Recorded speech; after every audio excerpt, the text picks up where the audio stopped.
महाराष्ट्रामध्ये गेल्या 1.5 वर्षापासून माफिया आणि गुंडांचं राज्य सुरू आहे.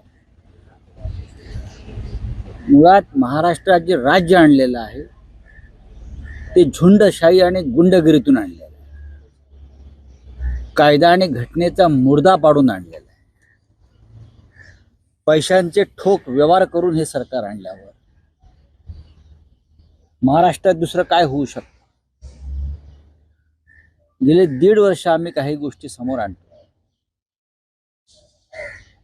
कालचा प्रकार जो आहे आमदार गणपत गायकवाड यांचा,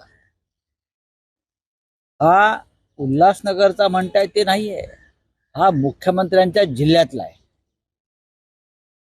हा मुख्यमंत्र्यांच्या जिल्ह्यातला आणि या गोळीबाराला स्वतः मुख्यमंत्री जबाबदार आहे.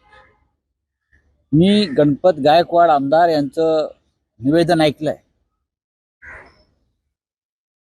ते त्राग्याने असं म्हणतायत, मी त्यांच्या कृत्याचं समर्थन करत नाही अजिबात. एका लोकप्रतिनिधीनं पोलीस स्टेशनात जाऊन गोळीबार करणं याचं कोणी समर्थन करणार नाही. पण ते सत्ताधारी पक्षाचे आमदार आहेत, भारतीय जनता पक्षाचे. त्यांच्याच पक्षाचे गृहमंत्री आहेत, उपमुख्यमंत्री आहेत. गणपत गायकवाड असं म्हणतायत की मी मनस्तापातून एकनाथ शिंदे यांच्यामुळे हा गोळीबार केलाय. हे त्यांचं स्टेटमेंट आहे. भाजपचे आमदार गणपत गायकवाड असं म्हणतायत, या महाराष्ट्रात जर एकनाथ शिंदेसारखे मुख्यमंत्री असतील तर या राज्यामध्ये फक्त गुन्हेगारच निर्माण होतील. हे भारतीय जनता पक्षाच्या एका आमदाराचं निवेदन आहे पोलीस स्टेशनमधून. मी गेल्या वर्षभर सांगतोय की मुख्यमंत्र्यांच्या कार्यालयातून, आपल्याला आठवत असेल, मुख्यमंत्र्यांच्या कार्यालयातून तुरुंग, गुन्हेगारांच्या टोळ्या यांना कसे दूरध्वनी जात आहेत, तुरुंगात सुद्धा. उद्याच्या निवडणुकांसाठी गुंडांची मदत व्हावी म्हणून पुणे, मुंबई, कोल्हापूरसह ठाणे जिल्ह्यामधल्या अनेक तुरुंगातल्या गुन्हेगारांना जामिनावर बाहेर काढण्यात आलेलं आहे.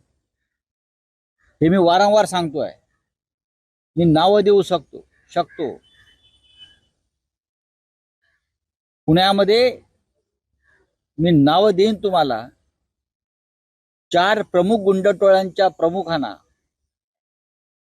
ज्या पद्धतीनं जामिनावर बाहेर काढण्यात आलं ते फक्त राजकारणासाठी. त्यातून एका गुंडाचा खून झाला. मुंबईमध्ये तेच सुरू आहे. महाराष्ट्रातल्या अनेक भागामध्ये गुंड टोळ्यांच्या हातामध्ये कायदा दिलेला आहे की तुम्ही कायद्याचं राज्य वगैरे काय नाही, तुम्ही सांगाल तो कायदा, फक्त आम्हाला निवडणुका जिंकून द्या. महेश गायकवाड कोण आहेत मला माहित नाही, पण त्याच्यावर झालेला, आमदाराने केलेला गोळीबार हा धक्कादायक. कसल्या कायद्याचं राज्य? कुठेच गृहमंत्री आम्हाला कायदा शिकवतात.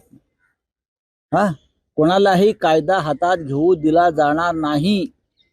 हे काय फक्त शिवसेना, काँग्रेस, राष्ट्रवादी काँग्रेस, म्हणजे खरी राष्ट्रवादी काँग्रेस यांच्या बाबतीतच आहे का?